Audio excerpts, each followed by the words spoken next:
in the basement or the ground floor, our ceilings are much lower too, and so the rooms, and they're down on ground floor level, so they don't get the wonderful light that the rooms up on the and the ceilings. And then neither the ceilings nor the windows are as high as those rooms on the state floor, which give that wonderful light.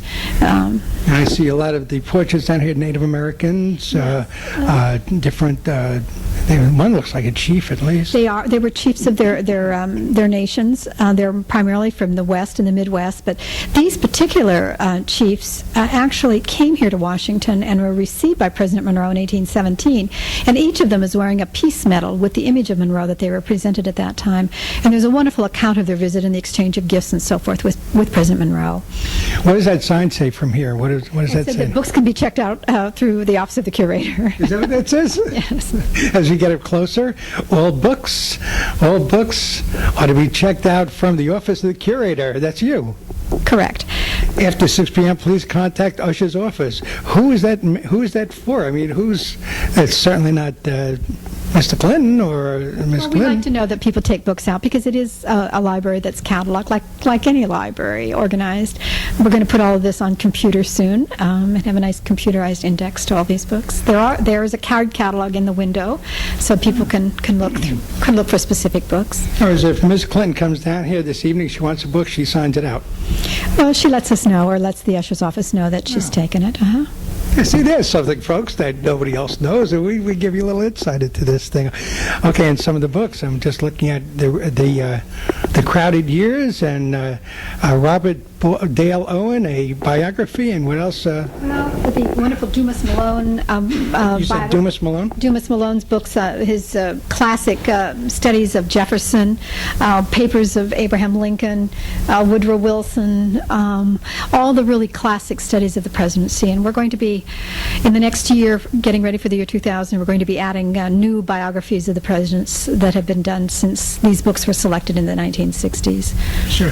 What's your favorite down here? Let's go back to favorites for a moment. If you had to select a book right now, what would you kick off your shoes and get down on that couch and hang out and read? Well, I've never really taken the time to view the names of the books, but pretty much anything, biographies about either Abraham Lincoln or Franklin Roosevelt, two presidents that I personally admire. And you, Betty, what would you opt for if you were in this room right now, wanted to check out a book for the evening? Actually, I'm doing a book on the White House collection right now, and I've been using this library a lot because of the various biographies of the president. So I'm not sure I have a specific. I have borrowed a lot of these books and have used them as resources. You're here about 32 years now, as a matter of fact. You said through Johnson? I started at the end of the Johnson administration, yes. Well, that's hey, you're very fortunate to. You must be doing a pretty good job. So you are doing a book on the historic objects that we have that have come in since John Adams was president, actually, and then up through the present day. Yeah. Any significance in this map here? This is actually a plan of the city of Washington. It was, of course, so the city of Washington was designed by Pierre L'Enfant, who was a French engineer who worked with Washington in the American Revolution, and was selected by Washington to plan the city of Washington. And this is a plan for what the city would look like in the year 1800 when the government moved from Philadelphia. 200 years ago. Almost 200 years ago, that's correct. And it shows the access, the diagonal streets that, of course, we all know and are so familiar with today, intersect with circles, but the great mall that leads from the Capitol west and then is on an access with the White House, and the great Potomac River and the eastern branch, or the Anacostia River that we know it as today. Can you show me how I get home from here?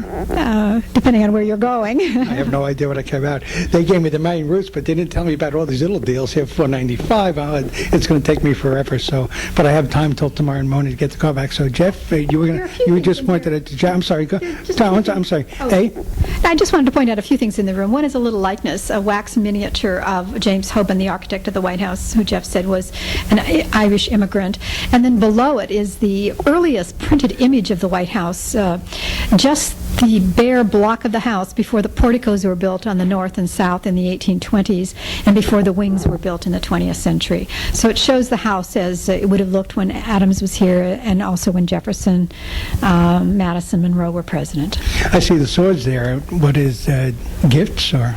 These are commemorative swords. One is a sword that was actually commissioned by the French volunteers in the American Revolution to give to George Washington, but it wasn't finished before his death. And so in the 1940s, the President of France gave it to President Franklin Roosevelt for the American people. And the other is a commemorative sword made by the state of Virginia for its native son Zachary Taylor, who was president in the early 1850s, and it shows the various battles that he was engaged in. He was a great hero of the Mexican-American War, and the battles at Monterey and Buena Vista that he was involved with in the 1840s. Okay, and again, the name of this room is? This is the official White House Library. And that's it. Well, it has many purposes. Yeah.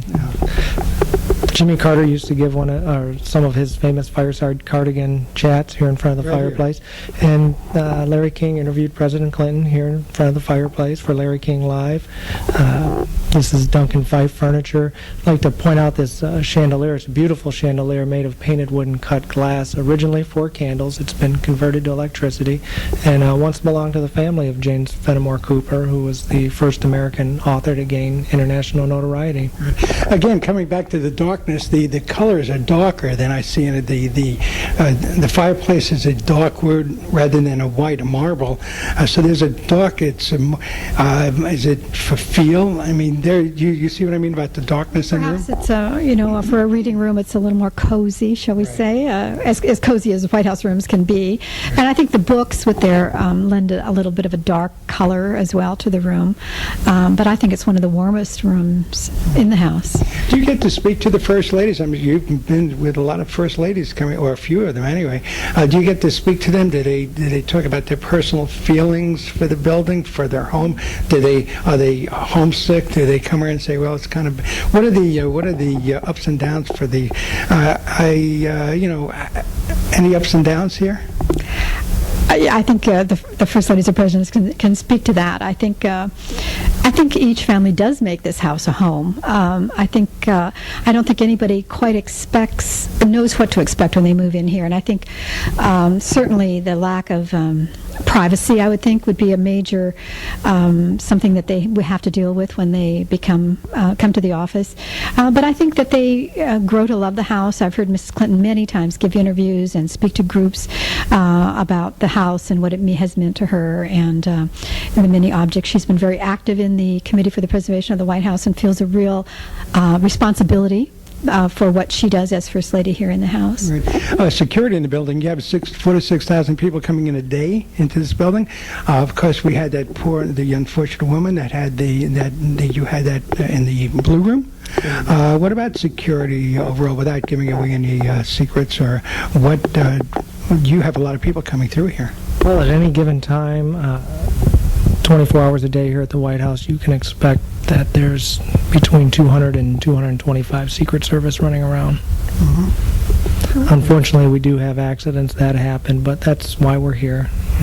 We try to contain anything to contain it to the smallest damage, that if it happens to be some sort of vandalism, contain it to the smallest amount of damage possible. Sure. You were going to say, I'm sorry. No, I was just going to say that all visitors need to go through a special security building here on the grounds before they enter on their tours and have their bags inspected and so forth. Not only visitors on our tours, but also guests that come for receptions and so forth. We're looking at Mrs. Bush here, Barbara Bush, right here.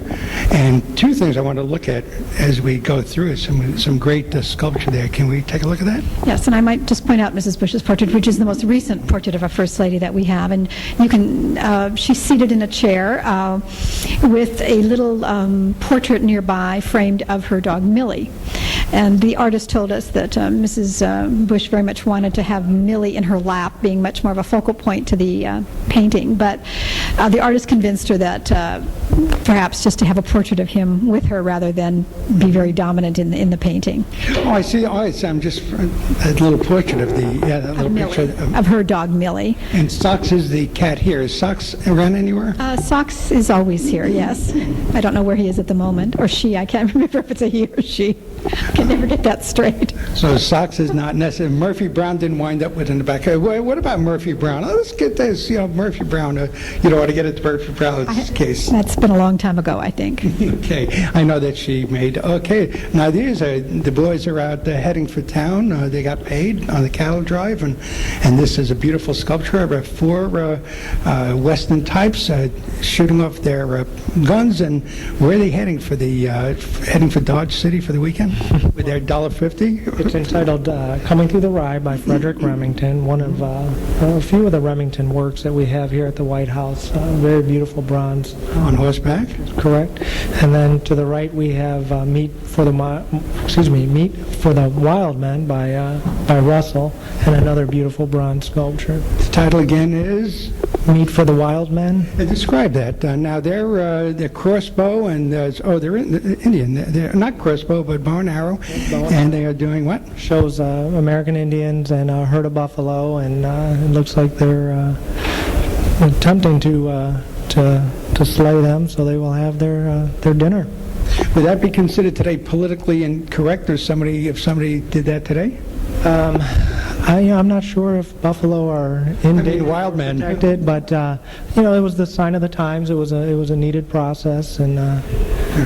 But I think that we have had questions about that title, but we have kept it because that was the way the artist of the sculpture entitled it, and so that's the reason it remains. Yeah, Meat for Wild Men. There you go. Okay, so sorry, I said I wasn't going to go political, but we had to. It reflects, I think, an attitude of a particular time. Right. Yeah. Okay. Well, no, you didn't create it, so don't worry about it. Okay, where are we now, and what are we doing? I see some more dishware over there, more china. Well, because the China Room is not open to the public, we have put a large piece of furniture here which shows a few of the services so that the public will have an opportunity while they're here to see some of the presidential China services. Just to make a point, we were talking again about this sculpture. It really you can't take it out. This is part of the history of this home.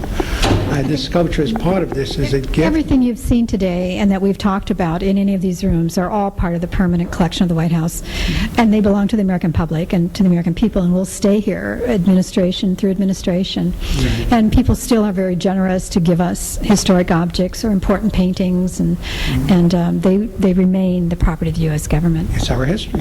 That's correct. It's our history. Okay, what are we doing here now? I think we're almost done with the tour. Okay, we can.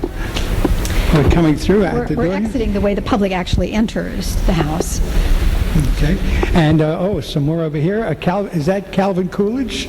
That is Calvin Coolidge. Garfield. Where's Garfield? Garfield is on the grand staircase, at the top of the grand staircase, so he's not someone. Why do you have a particular interest in Garfield? It's just that I've been saying, okay, that must be Garfield. That must be Garfield. And I've yet to see. Who are these presidents here?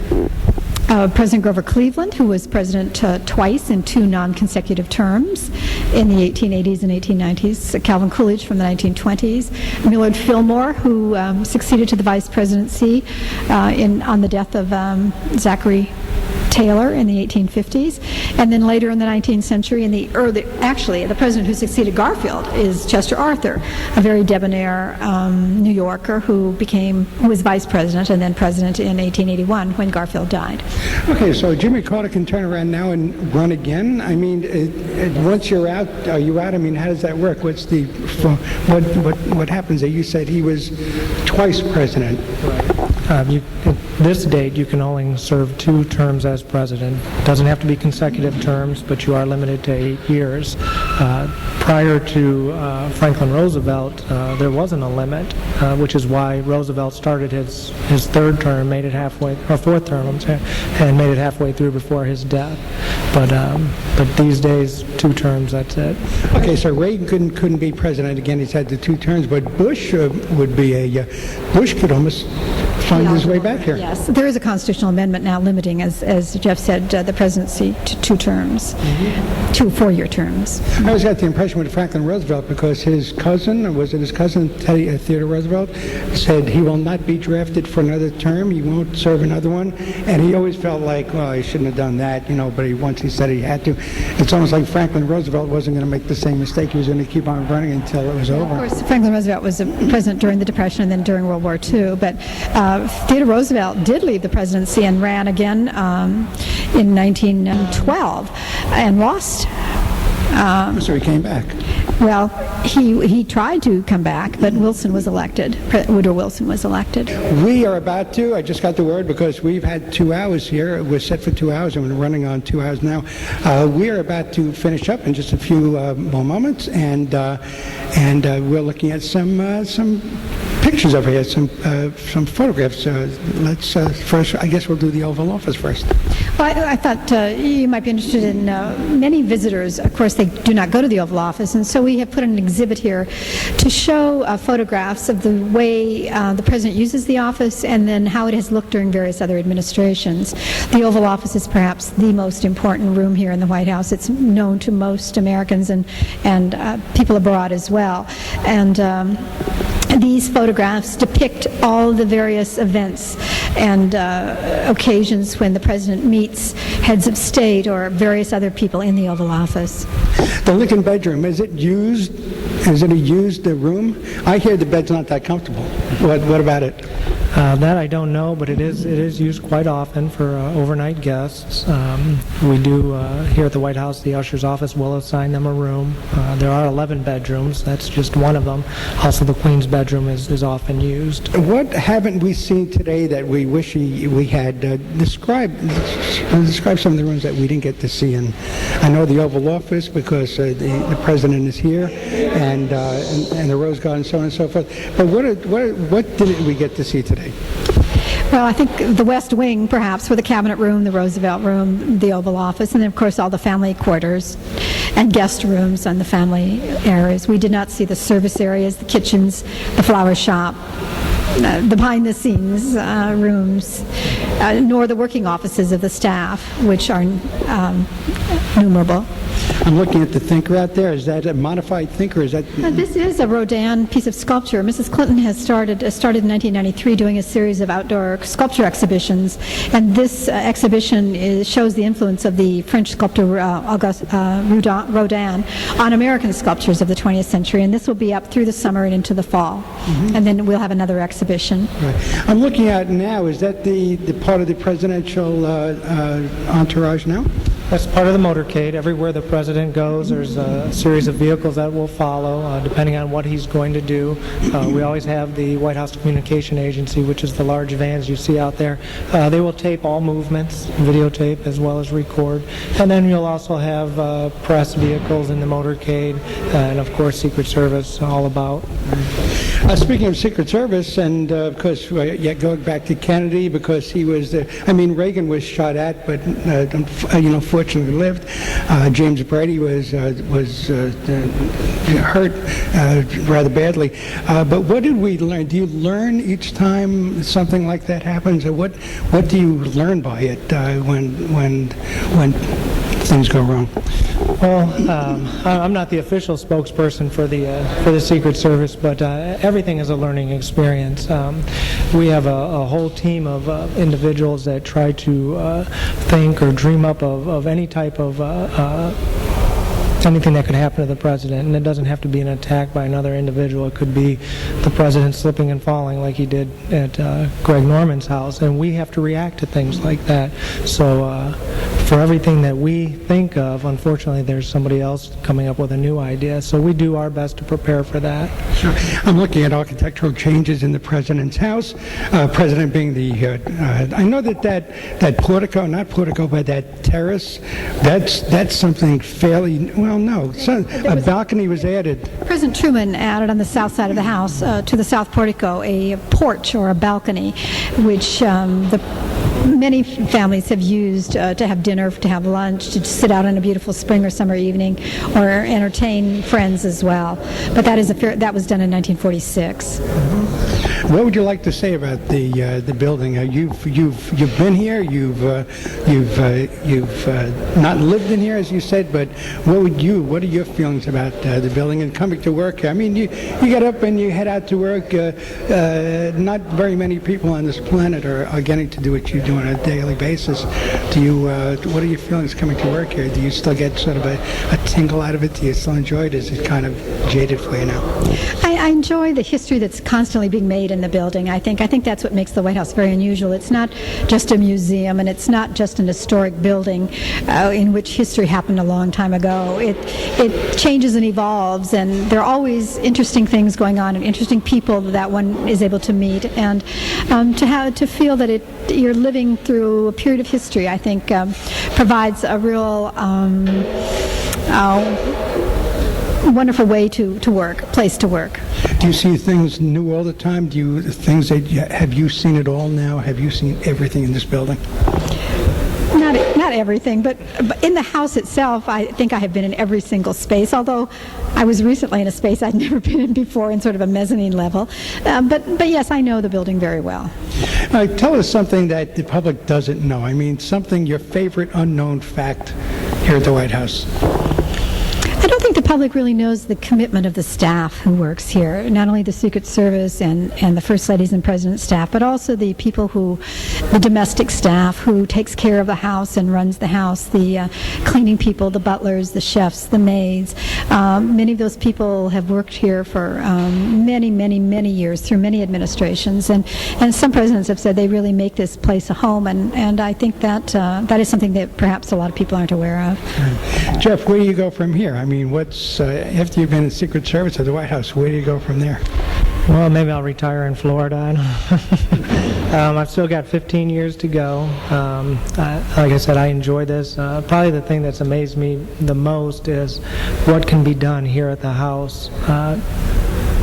I go back to my house and dinner is usually at the same time, and I can pretty much say every Thursday we're having macaroni and cheese or whatever, but it's never the same here. It's constantly changing. But I do have to agree with Betty about the commitment to the staff. I, for one, when I first came here, didn't realize that there was a permanent staff that took care of the home, that stayed here no matter what administration was in.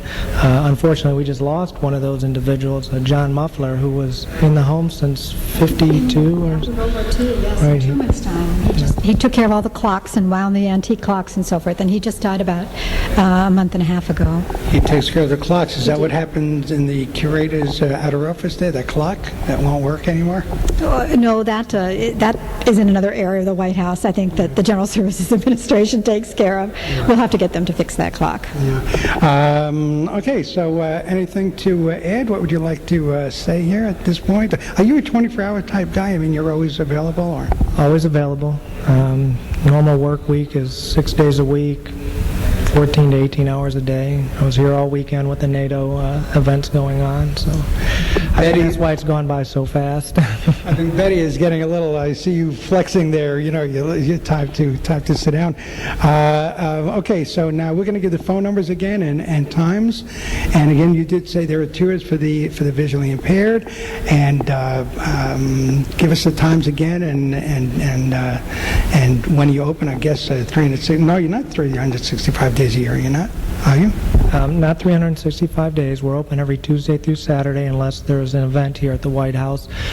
We have 2 types of tours. We have the Congressional Guided Tour in the morning, which again you would need to contact your congressman's office or senator's office or the White House itself for tickets. Please give an advance notice of 2 to 6 months. It's preferred because we are so busy. Then we have the public tours, which is again every Tuesday through Saturday from 10 to 12. And this time of year, because of the amount of people coming through, you do need to pick up tickets at the White House Visitor Center, which is at 15th and Pennsylvania Avenues Northwest in the Commerce Building. They open up at 7:30 in the morning and start issuing the tickets. People start lining up at 6:30, 7 o'clock. It's a very hot ticket here in D.C. to visit the White House. When George Bush was coming, I'm sorry, Benny. No, I just want to say those are free tickets. They're free tickets, but they're timed for a specific time of the morning to come to kind of regulate the tours a little bit more. But there is no charge for those tickets. When George Bush decided when he first came in to open up the house for everybody, come on in and visit, what sort of a nightmare was that? Was there a nightmare when he said that? President Clinton, you mean? I'm sorry, no, President Bush, when he first came in, he wanted to open the White House and just have everybody come in. It was right after Inauguration Day. That was President Clinton. That was President Clinton, and they did have President Mrs. Clinton and Vice President Mrs. Gore did receive thousands of people the day after the inauguration. George Bush did also. Time goes by. I just don't recall that at the moment. Is that sort of a nightmare security-wise when that happens, or? No, all the guests will go through our metal detectors, and all the bags get x-rayed, same as at the airport. Just the same as an event that we have. If you came here for a state dinner, you would go through the same process. That day in particular, we did have thousands of guests come and meet the President, the First Lady, the Vice President, and Mrs. Gore. In addition to the public tours, we also offer twice a year, one weekend in the spring and one weekend in the fall, the garden tours, where we actually let the guests go out onto the grounds, view the Jacqueline Kennedy Garden, the South Grounds, the Children's Garden, as well as the walking through the Rose Garden. And we also have the annual Easter egg roll, which is very popular, that we just had a couple Mondays ago. Christmas tours. Every evening during the month of December, we have various groups that come in for tours as well. It's a very popular tour. The house is decorated for the holiday season in just beautiful manner. I think last year we had 36 trees alone inside the mansion. What about the phone number? Who's going to handle the phone number right now? The White House switchboard is area code 202-456-1414.